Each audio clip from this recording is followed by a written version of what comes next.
people say that it shouldn't be done, but Valentine's Day is there, Happy New Year's is there. These avenues are still there. I mean, if you want to do it, you can. But if you want to complain about, come on, Mr. Habib, don't do that early in the morning. No, okay, Valentine's Day, Halloween, New Year's, these are Halloween. not our cultural events, Okay. right? These are events from other cultures. There's nothing wrong in Yeah, celebrating yeah. them, but these are not our cultural events. Exactly. In the West, when you, for example, in any other country, there are national holidays, there are events, there are cultural holidays. Unfortunately, in Pakistan, we don't have many avenues of entertainment. That is the reason we see Yeah. our youth so agitated on political and religious get-togethers. Why do you see people flooding into dharnas and all those political get-togethers? That's Yeah. because we don't have any avenues of entertainment. All right, but what kind of avenues are we referring to? Because if we, obviously when we say that there are no avenues or lesser avenues, that means that we're referring to a situation in any other country. So what are you trying to refer to? Okay, in every community there are community centers, there are social clubs where people, like-minded people, come together, associate, talk about their interests. There are online forums. Unfortunately, in Pakistan, there are none. We had labor unions back in the 80s. Now they're gone. Well, we've got union councils now. Yeah, we do. But unfortunately, how many platforms do you see where like-minded people can get together? Exactly, I think I'm going to agree to you on this as well. And Dr. Salma, I think you'll have an agreement on this, or you I won't. will. I'll say yes. We cannot generalize this. That this one factor explains the Aggression. aggressive behavior in all strata. Okay. In some, yes, this could be in cities for urban, I think, dwellers. This could be one reason. We are becoming more distant from our neighbors, and sense of community is no more there. And even you don't know who the next person is living in your neighborhood, and you don't go. Islamabad, yeah. So that could be, but in small towns and small communities, villages, people still get together, and I think they celebrate more life than that. But there are different reasons for their aggression or their aggressive behaviors. And in urban dwellers, I think the set of reasons would be different. And if you talk about, I see young mothers and how they would use television and an iPad as a babysitter. Yeah. Yeah. So, bacha ro raha hai, okay, give it to this. Just a scroll down, and a child of 2-year-old who doesn't know how to speak knows how to scroll and find which he wants to watch. So, what is it doing? Like that mother-child interaction is now lessened. Lesser. Where is the time to teach that child? Okay, you are upset. What's bothering you? Let's talk about it, and you're going to be okay. So this compassion that gives you that this sense of I am being held is decreasing. I think very nicely said and very nicely put as well. But I would love to come back to where we said that people are not able to identify their emotions as well. Yeah. Let's just start from there, then we'll talk about this point. So how do you think that we can identify our emotions? Nobody taught this to me that, Yes. okay, now you're happy, I'm happy. Okay, now you're sad, I'm sad. When I teach university students, and when I talk to them, they are unable to identify. So what to talk about children? Yeah. It's because emotional literacy is one thing that we never gave importance, neither in curriculum, not the teachers. A disturbed behavior in the class is something which is disruptive. Shun it. Yeah. Get it out of the class. Punish it. Exactly. We just take that behavior, which is like something that needs your attention, your warm and loving attention, to just get it out of. Yeah, we have been focusing on IQ more. In fact, I think we should have Yes. focused on EQs. I think that's what we needed to do, but we didn't do it. But ma'am, since you're a principal yourself, you would face a million situations of these sort where kids are fighting with each other on meager issues. Why do you think they do this? As I said before, that basically the aggression is once you feel either insecure or you feel low, that you are not like others, maybe in academics or maybe in some kind of talent or creativity or anything which is being appreciated in the school or at home, and you feel you cannot do. Yeah. And sometimes what I have felt that your some odd habit or your some disability which is being ridiculed by others or being taunted by others become a cause of your aggression. And you know, a child will be all the time feeling conscious that, you know, they are making fun of me, and you know, he will react before they do anything. So mostly fights which I see at school level is due to this, that they were making my fun and they say, no, we didn't do this, we were talking something else. But you know, misunderstanding, and the child will get so furious. But you, in the capacity of a principal, do you do something against all those children who bully other children as well? Because bullying other children can make sure, I'm not even saying that it can happen, can make sure that the other person gets aggressive or Yes. probably gets temper issues, or Yes. psychologically, you know, there might be a disorder as well. So what do you do in the capacity of a principal? I always, stop bullying. yes, first I always call them, that if the two groups or two children, they are fighting, we call them. We ask them, both parties, and you know, I have one very simple formula which is not, you know, very professional, but I say that the one who will tell me the truth will not be punished at all. Well, your formula is gone now if they're watching the television. It's not a secret anymore. Yeah. No, but you know, I tell them that, you know, if you will tell the truth, I'm not going to say anything to you. Okay. So now, you know, they know that they will say, ma'am, I will tell you, because they know the one who will speak the truth first will be forgiven. And then you don't say anything No, to I them. don't as well. say. Well, I that's a don't great say. initiative. But if you know, for all those men who are out there, if your wife is saying that, you know, I'm going to forgive you, please tell me what did you do. Never tell her what you did last night or probably previously as well. Please don't do that, because they're not going to forgive you.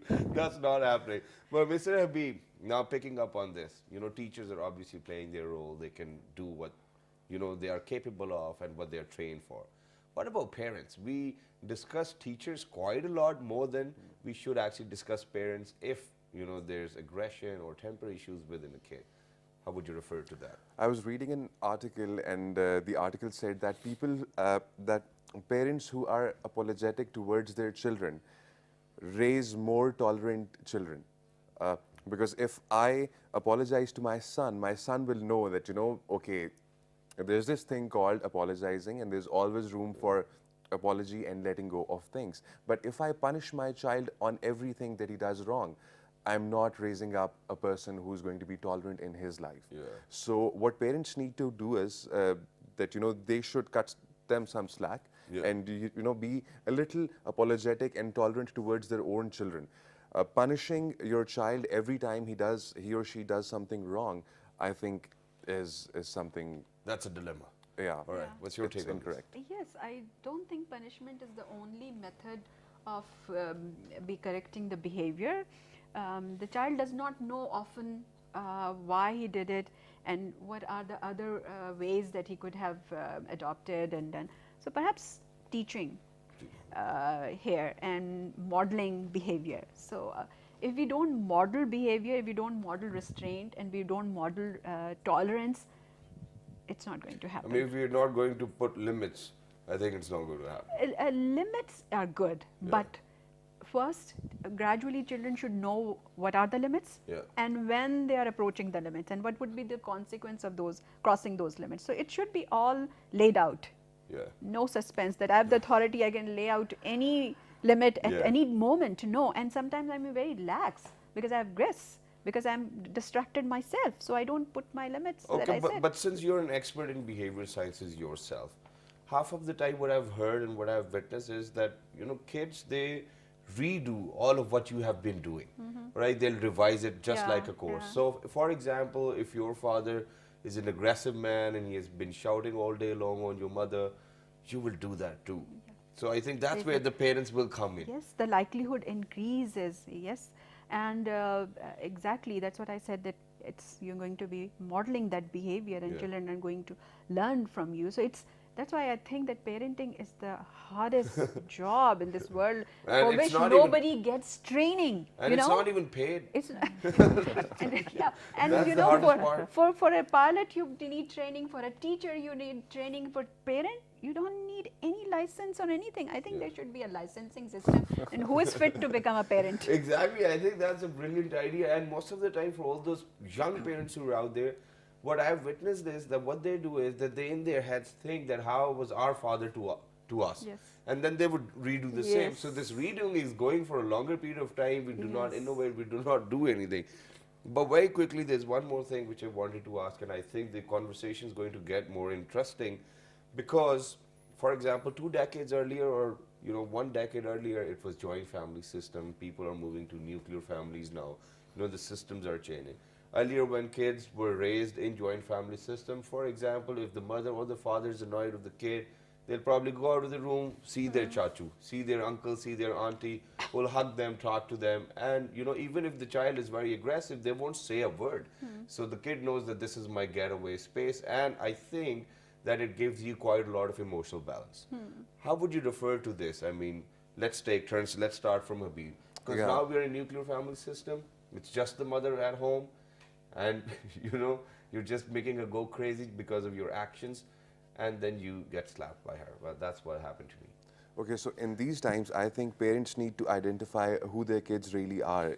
Every child is different, and every child can have his or her own way of catharsis. So if my child becomes a painter, and if he or she is aggressive, I would, want him or her to just go in the studio and paint.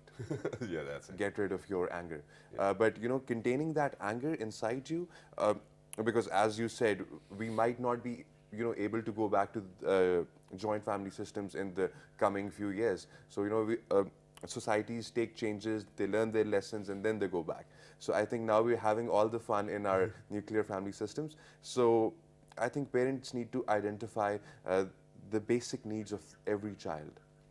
That's All right, my that's, take. that's what you say. But I've got a different opinion on this. Let's see, ma'am, what do you have to say? Because earlier we used to live with our uncles, aunties, cousins, everybody. And the kids back then were very calm. They were very friendly. They wanted to play. They wanted We're to more go outside. respectable. Yeah.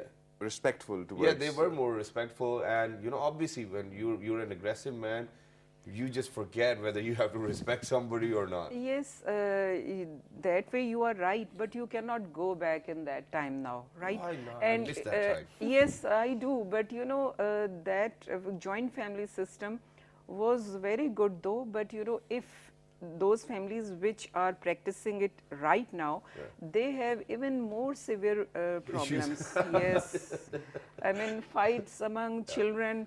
If And it's not even just amongst children. It's Yes. amongst Bhai Babi. Yes, Devar, and whatnot. if let's say one of the families is better earning and the other is not, then there is a competition of gadgetry also that Chachu's And then there are son magical has. shows in Yes, between. yes. So this these issues made people to live separately, and this all a laptop and iPad they came. Okay, make child sit at home and play so that mother can work whatever she is doing. So this setup is easy for mother that way, but yes, this aggression has started because of the use of this computers, video games and iPads, because child is sitting whole day when No, but comes now after. we will Yes. come back to that as Yes. promised. But now what we are saying is, do you think that nuclear family system is a better option or a joint family system is a better option to raise your children healthy, wise, and not aggressive? Yes, if you say yes, it is joint family system is good.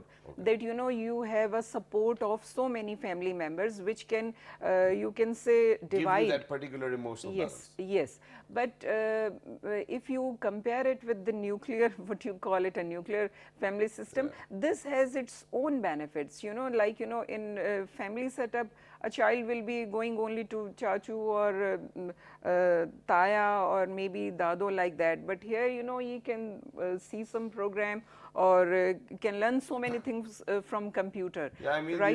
the only best part about nuclear family system is that if you bought a new sofa set, nobody's going to get to know about Yes, it. you in will the family. post it on Facebook. Everybody will know. You have gone somewhere. Everybody will know. I mean, then and there. So this is a fun of this life. But yes, joint family system has its own beauty, and definitely, I am sure that very soon it is going to come back.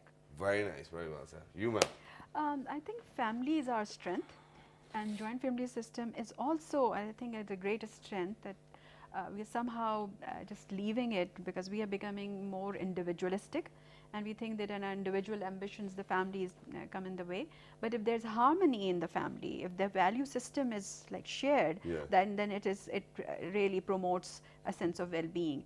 What is changing is that first there was a sense of family, and then the community and the basic shared values. Now we are more becoming towards individual value system. Therefore, the parents' values and the children's values also sometimes do not tally. And the children want to become something else, study something else, wear different clothes, and speak different language. And you know, the way language is being used on social media, that becomes a little, I think, sometimes I'm really surprised to see the liberty that young people take. Well, we don't write it that way, we use TEDx, come on. That's the only censor board we've got over there. So that Shahzad, you and I are out of that age now. We're not young anymore. Yeah. Okay, so I believe that a lot of things are changing, and and in that change, I think sometimes we are not keeping a track of what kind of values that we are losing in the way. So if it is a change that we are embracing knowingly, that on a value, based on a shared value, then perhaps the change would be good. Otherwise, we will feel lost and numb, that you said earlier. Exactly, and then, you know, just because, you know, Ma'am Nelofer was actually saying that kids, they use the tablets and the iPhones all day long. So most of the time what I've done is that I've seen my nephews, nieces and everybody playing with them. And most of the time the type of videos they're playing is Batman, Superman and all of these comic stars. Now what do all of these comic stars do? They punch, They fight they other kick, people. they fight all day long, and as soon as they're over the iPhone or probably that tablet which they was using, because of the fact that their mom yelled, come on, stop using it, they would actually jump down the couch and start fighting. So do you think that it is one of the major causes towards aggression? Yes. It's well known, well established through empirical evidence that children do what they see. So if they are engaged in something silently, a number, you know, per millisecond, how many stimulus is they are receiving, their mind is being shaped. The brain is, there are neurochemicals that are being secreted. So it's that their mind and the brain is at a developing stage, and this is what they are receiving at a very young age at a very fast speed, and they can't comprehend, make sense of all the stimulus. So what they are observing, seeing, they are going to act out. And same is the reaction with social media as well, right? And then what about different types of food? Can they be a cause of aggression? For example, I had too much of walnut chocolate. Can that be harmful or anything else? I'm not expert on the food and nutrition, I'm not a nutritionist, but I think that research keeps changing. Sometimes they say chocolate is good for your heart and brain. So go ahead, have more chocolate. And earlier I was, well, in fact, leave it. Okay, we'll discuss it in person. But now very quickly, since we're running out of time, we've got very less time left. And, you know, I want to make it a bit more quick as well. What are the solutions to all of these problems? Because we've talked about causes, we've talked about everything else. So what are the solutions? Competent solutions. Yes, I think paying attention, listening to your children, even when they are 1-year-old and 2-year-old, talking to them. Start from there and listen to them. Give them words to explain what they're feeling. Give them words to identify their feelings. Help them express their feeling, and then teach them what to do. If you're angry, come sit down, let's do something, let's play.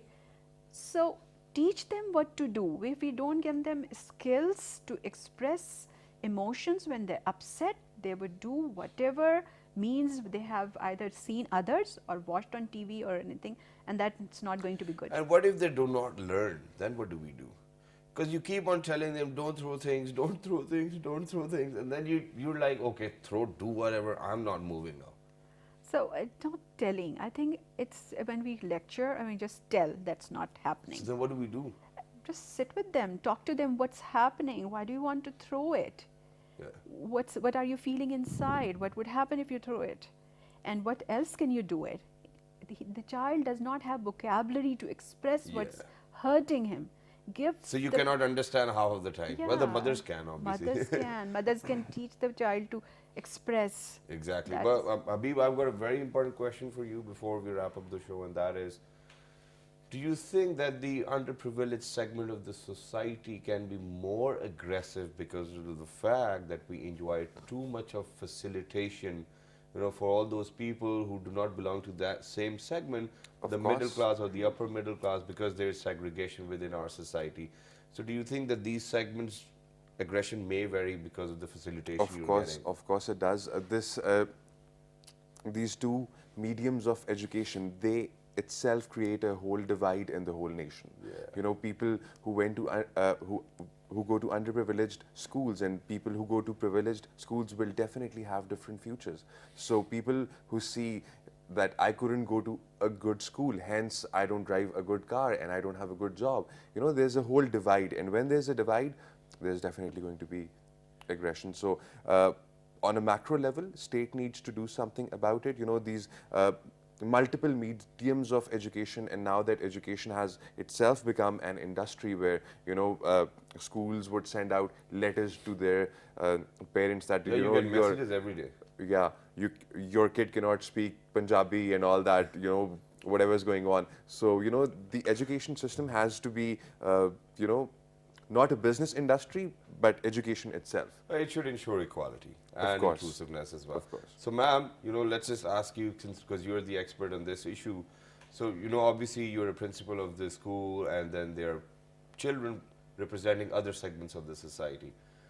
How do you create a balance in your own school that, okay, everybody's equal, nobody's richer, nobody's poorer? How do you do it?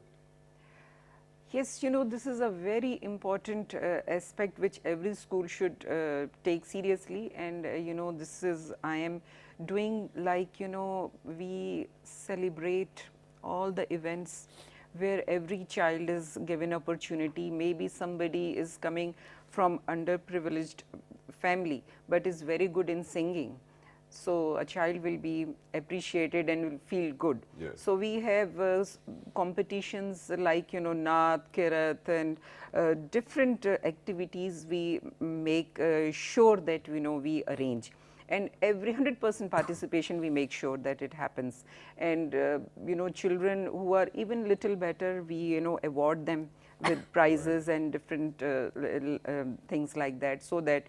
And we have a school page, we put their pictures also to appreciate them, so that they also feel that if I'm not good in studies, or if I don't have good gadgetry in my stationery, but I am good in this, and my picture was there on my school's page. Similarly, I also organize picnics and trips to those places where everybody doesn't go, to some important places. I make sure I get permission and take them all, so that they can see. You take them together as well. Yes, take them Nobody's together. coming in their own personal No, car, nothing no, like no, that. no, That's a great initiative, and that's how you ensure equality as well. But there's one last thing which I wanted to ask, and that is, a lot of times I've seen and I've experienced it myself, that parents, they forget to appreciate their kids. How important is appreciation, and can it be the hope to revive somebody who's fallen deep into aggression? Yeah, you have planted a seed and you forget to give it water. Yeah. Do you expect it to grow? Yeah. No. Similarly, appreciation, love, affection, and expression, and admitting sometimes that, okay, I was wrong. Yeah. That is the strength. So that is something that we need to do and inculcate, and through practice we can demonstrate it. One thing I want to highlight here, Sure. that youth is the bulk of our population. Exactly. So different researches that we have conducted in the recent past has shown that there are different behavioral problems that teenagers show. One of them is like anger and conduct issues. So if the majority of the students are showing these issues, isn't it a public health concern? It is. So I think anger, violence, and lack of tolerance is a public health issue, and we should treat it like that. And we should have something in place which ensures that teachers, parents, schools, and communities, and and the state should look into it, because otherwise this population and this rage in this young people could be a ticking bomb, and they could be used by anybody for any purpose. And so we see what we see, the anarchy and lack of whatever, it's not working, the things are not working rightly because of that there's sense of anger in there, and the youth can be misled very easily. So we Exactly. have to use something, strategy to correct it. And I think we will do it, and we are on way, and we are focusing on health and education as well. I think these are the two topmost priorities of the current government. But thank you very much for coming over. Lovely to have you. It was quite an amazing conversation. I had quite lots of other questions which I wanted to ask, but sorry, we were short of time. But before going, very quickly, the solution is that you let your kid, in fact, you help your kid to identify the emotions, talk to them, talk it out first of all. That's what the parents' role is, and the kid will do whatever you have been doing. So please make sure that you do not exhibit such a behavior at your home. And while at schools, obviously the principals there, from one of the schools, other teachers are there. Please make sure that you treat students equally. Please do not favoritize. When you do that, that's when it hurts them, and that's when they get aggressive. Please make sure, for all those teachers, you're very respectful, you are our spiritual parents. Please make sure that you do it that way. And then last but not the least, World Health Organization says that the definition of a healthy person is their physical health, their mental health, and then their spiritual health. Well, we do look after our physical health, but we do not really look after our mental and spiritual health. Please make sure that you inculcate it into your medical syllabi. And that's about it for today, ladies and gentlemen. Don't forget to write to us on our Facebook page, which is with the name of World This Morning. On Twitter, it's World This Morning without a G. On Daily Motion and YouTube, it's World This Morning once again. This fabulous repeat is going to be at 11 p.m. Till the next time for tomorrow, which is going to be Friday. I've got something very amazing. Do not forget to tune in. Look after yourself. 1, 2, 3. Good morning. Thank you very much.